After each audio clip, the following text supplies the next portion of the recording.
Terus bagaimana? Kuncinya apa? Saya bilang hanya satu. Tak pernah ayah saya meremehkan kebaikan.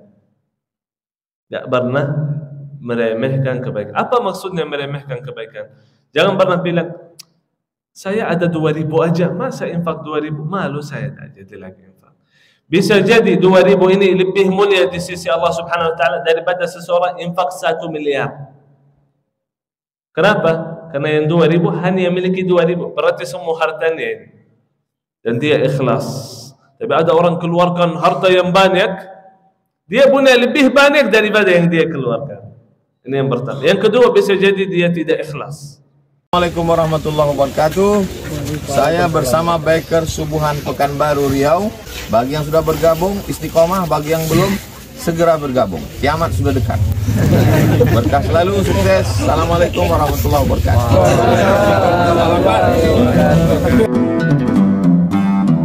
Bismillahirrahmanirrahim. Assalamualaikum warahmatullahi wabarakatuh.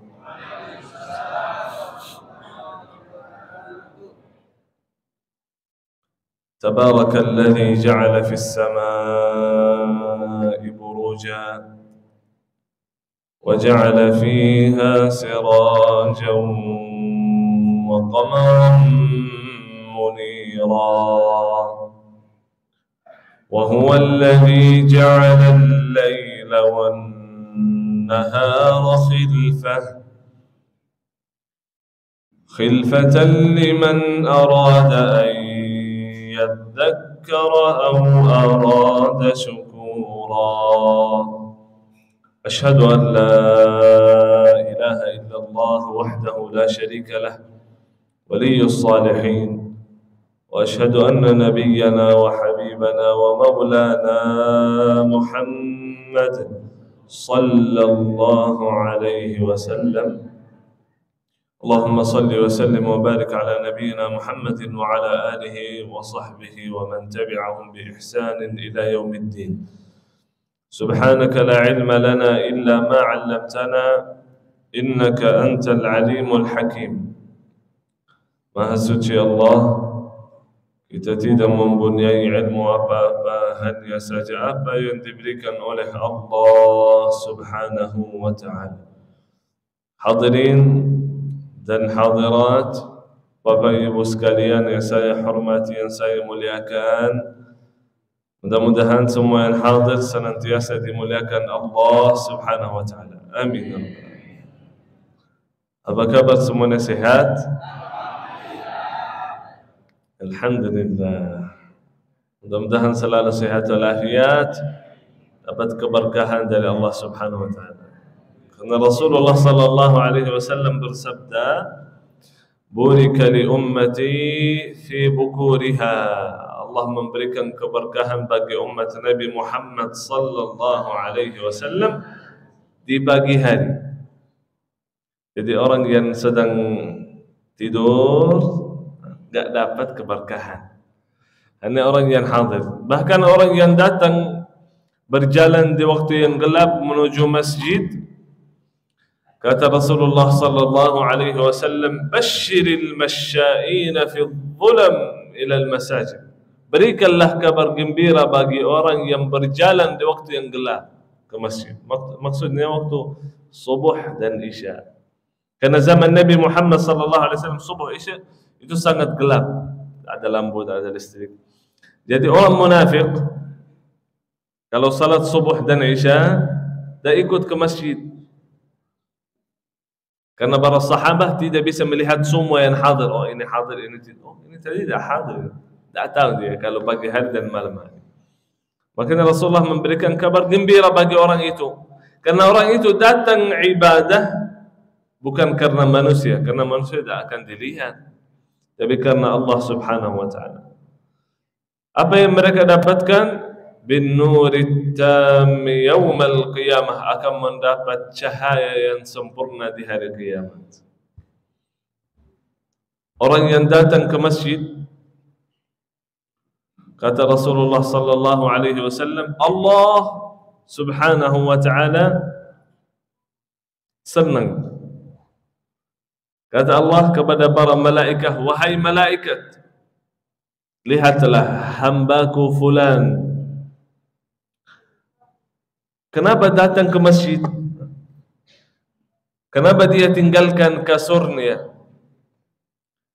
Bahkan tadi dia nikmat tidur, AC-nya dingin, kasurnya enak, tapi dia tinggalkan kasurnya, datang menuju masjid. Untuk apa? Allah bertanya, dan Allah juga menjawab, untuk saya. Kita hadir supaya mendapat rahmat Allah subhanahu. Dan semoga semua yang hadir akan mendapat rahmat Allah subhanahu wa ta'ala. Karena Rasulullah sallallahu alaihi wasallam bersabda, illa nazalat alaihimus sakinah wa ghashiyatuhumur rahmah wa haffathumul malaikah wa dzakarahumullahu fi man 'indah. Orang yang berkumpul di majlis ta'lim akan mendapat sakinah. Tahu sakinah? Tenang. Apa tujuannya tenang? Apa tujuannya sakinah? Kalau hati sudah tenang, tujuannya apa? Tidur ya, karena ini banyak yang tidur ya. Tujuannya sakinah, tingkatkan keimanan.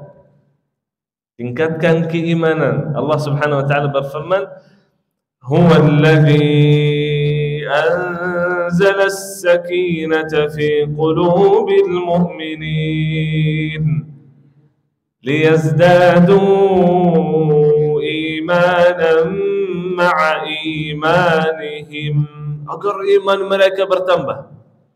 Saya sering dengar di Indonesia harga beras naik, harga bensin naik, harga listrik naik, ini itu naik.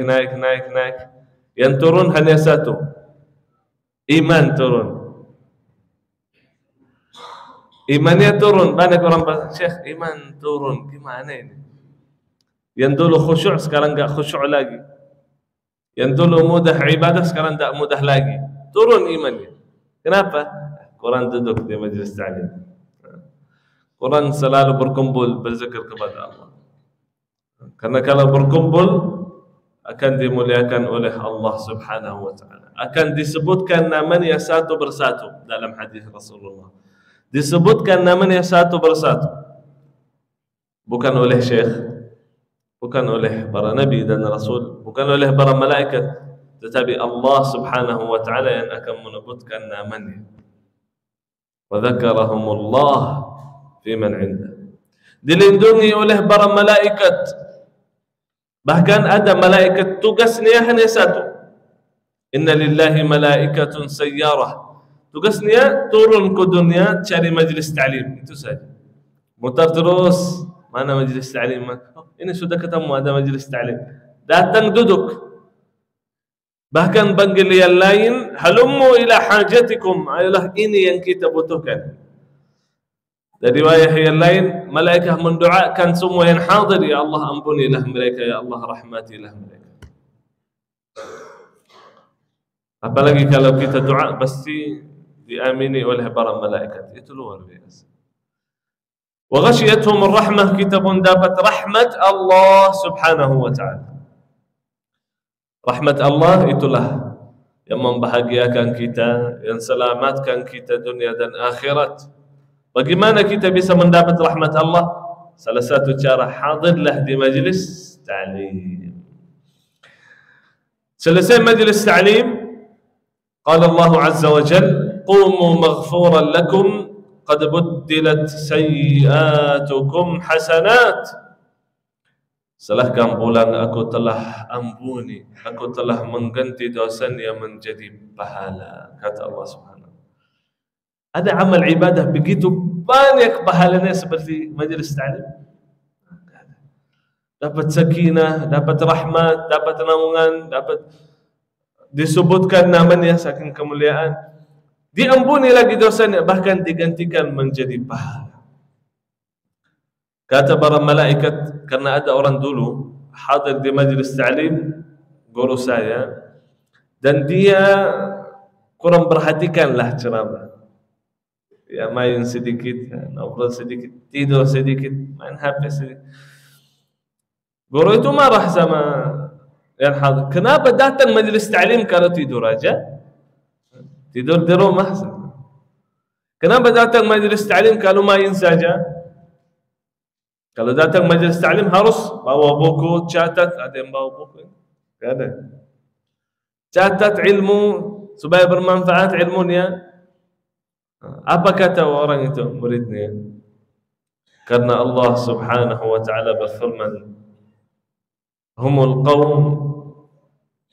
la yashqa bihim jalisuhum. Barang siapa yang duduk di tengah-tengah mereka tidak akan merugi. Hadir di majlis ta'lim walau tidur, walau hanya main HP, walau hanya ngobrol, tidak apa-apa. Hadir aja. Tapi bagi hari ini jangan tidur ya. Hadir aja. Wasiat Rasulullah sallallahu alaihi wasallam, "Idza marartum bi riyadil jannati farta'u." Rasulullah namakan majlis ta'lim taman-taman surga. Kata Rasulullah, kalau kalian melewati taman-taman surga, lihat orang sedang duduk berkumpul berzikir kepada, duduklah kata Rasulullah. Apapun kesibukanmu tinggalkan, duduk di majlis ta'lim. Karena kemuliaan majlis ta'lim luar biasa. Mudah-mudahan semua yang hadir, walaupun hanya datang mungkin bukan menuntut ilmu, kurang ikhlas ya, mungkin hanya mau lihat syekh ganteng, tapi semoga mendapat pahala. Tetap aja insyaallah mendapat pahala. Amin ya rabbal alamin. Allah Subhanahu wa ta'ala ceritakan di hari kiamat ada seseorang keluar dari neraka masuk surga. Karena manusia ini kalau ucapkan la ilaha illallah, tidak ada Tuhan selain Allah Subhanahu wa ta'ala, berarti tidak syirik, dia akan masuk surga pasti. Tapi ada orang sebelum masuk surga transit. Tahu transit? Bukan di Jakarta, transit di neraka, na'udzubillahi min dzalik. Semoga Allah selamatkan kita dari neraka jahannam. Ada orang lama di neraka, ada orang sebentar, tergantung perlakuannya. Dan ada orang ada punya dosa tapi Allah ampuni segala dosanya. Seperti perempuan yang di Bani Israel, kata Rasulullah sallallahu alaihi wasallam, perempuan itu nakal, berzina. Kerjaannya zina, makan minum hasil zina. Tapi dia melakukan satu kebaikan.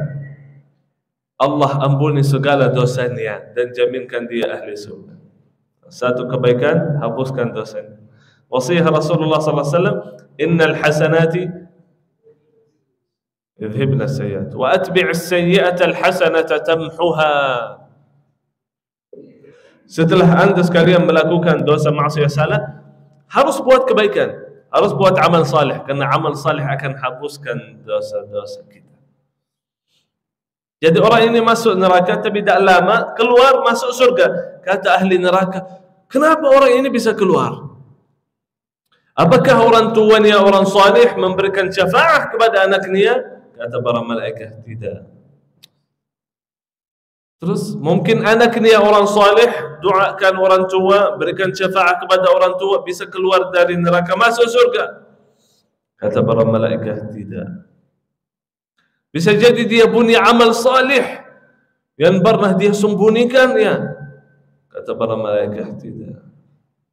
Terus bagaimana bisa keluar dari neraka masuk surga? Kata para malaikat, teman yang memberikan syafaat. Teman yang saleh yang pernah berkumpul di majlis ta'lim. Berkumpul di majlis ta'lim. Salah satu guru saya, setiap majlis ta'lim yang dia duduki, hadir di majlis ta'lim maupun dia yang penceramah atau dia yang hadir dengar, harus berjanji sama yang hadiri. Berjanji. Apa janjian itu? Nanti di hari kiamat. Karena pasti ada di tengah kita seseorang yang langsung menuju surga. Karena rahmat Allah itu sangat luas. Rahmat Allah, Allah menciptakan 100 rahmat. Satu aja yang turunkan di dunia. Ibu sayang sama anaknya, saudara sayang sama, itu hanya satu rahmat. 99 rahmat Allah simpan di hari kiamat. Itu luar biasa. Kata guru saya, kita berjanji bahwa kalau ada di tengah kita seseorang masuk surga, tidak boleh lupa sama kita. Harus memberikan syafaat kepada yang lain. Ya Allah, pernah saya berkumpul di majelis ta'lim bersama orang baik, bersama ustaz-ustaz. Mohon ya Allah, masukkanlah mereka dalam surga. Seperti hadis ini, kalau Allah Azza wa Jalla, silahkan bawalah temanmu dari neraka masuk surga. Kata ahli neraka, "Fama lana min syafi'in." Kenapa kita tak ada yang memberikan syafaat? Wala sadiqin hamim. Nasal. Kenapa tak pernah duduk sama orang baik? Kenapa tak pernah punya teman saleh? Cari aja teman yang buruk. Kenapa begitu saja? Seumur hidup tak pernah duduk majelis ta'lim. Itu sangat bahaya. Tapi semua yang hadir itu luar biasa, dan semoga tetap istiqamah selalu ramaikan majelis ta'lim supaya mendapat pahala yang luar biasa di sisi Allah Subhanahu wa taala. Amin ya rabbal alamin. Rasulullah sallallahu alaihi wasallam alaihi salatu wassalam mengajarkan umatnya untuk jangan pernah meremehkan kebaikan. Jangan pernah meremehkan kebaikan. Ada orang banyak orang bertanya, "Syekh, bagaimana keluarganya bisa semuanya gitu hafiz Quran? Bisa semuanya orang yang mudah-mudahan baik. Bagaimana itu caranya?" Banyak orang ingin anaknya menjadi baik, anaknya salih, hafal Quran, rajin. Bagaimana caranya? Saya bilang orang tua saya bukan masukkan pesantren terbaik supaya menjadi orang ulama, tidak. Sekolah kita biasa-biasa saja. Bukan dia mendidik, dia sibukkan tenaga, habiskan waktunya untuk anaknya, tidak. Karena saya pernah safari dakwah ketemu dengan seseorang namanya Abdul Basir, punya anak 7, orang Indonesia, tinggal di kota Nias. 7 anaknya, 7. Abdul Basir ini dan istrinya, beliau orang awam, bukan ulama ya, bukan ustaz. Dia keluar dari rumah cari nafkah kepada keluarga, dan istrinya hanya fokus kepada anak. Itu saja tugasnya. Terus menerus berjuang kepada anaknya. Apa hasil yang mereka dapatkan? 7 anak sudah hafal Quran 30 juz. Saya sudah dengar bacaan anaknya lebih bagus daripada banyak orang Arab. Ada orang Arab baca Quran bata-bata, tak bisa. Itu bagus, lancar, masya Allah. Anak yang ke-6 hafal Quran di usia 5 tahun. 5 tahun hafal Quran 30 juz. Anak yang pertama, karena yang pertama hafal Quran di usia 12 tahun. Saya mau bertanya ini, 12 tahun hafal berapa juz ini? Al-Fatihah. Jadi itu orang tua berjuang kepada anaknya, makanya anaknya bisa hafiz. Ya wajar, sibukkan waktunya, jauhkan dari orang, dari teman, dari tempat yang khusus, di tempat khusus untuk Quran. Makanya bisa, wajar. Tapi orang tua enggak ada. Enggak ada, dia sibukkan waktunya, tenaga, enggak. Terus bagaimana? Kuncinya apa? Saya bilang hanya satu. Tak pernah ayah saya meremehkan kebaikan. Tak pernah meremehkan kebaikan. Apa maksudnya meremehkan kebaikan? Jangan pernah bilang, saya ada 2.000 aja, masa infak 2.000? Malu saya tak jadi lagi infak. Bisa jadi 2.000 ini lebih mulia di sisi Allah Subhanahu wa taala daripada seseorang infak 1 miliar. Kenapa? Karena yang 2.000 hanya memiliki 2.000, berarti semua hartanya ini. Dan dia ikhlas. Tapi ada orang keluarkan harta yang banyak, dia punya lebih banyak daripada yang dia keluarkan. Ini yang pertama. Yang kedua, bisa jadi dia tidak ikhlas. Tapi orang yang itu, yang kecil ini, yang jaminkan perempuan itu masuk surga, yang nakal itu, yang berzina di Bani Israel, satu kebaikan, dia kasih anjing minum air. Apalagi kalau kasih manusia minum air, keluar di siang hari waktu panas, beli air kasih orang, itu luar biasa. Satu kebaikan bisa jaminkan kita bahagia, selamat, nikmat dunia dan akhirat. Di surah Al-Kahfi yang kita baca setiap Jumat, Allah menceritakan ada dua anak yatim.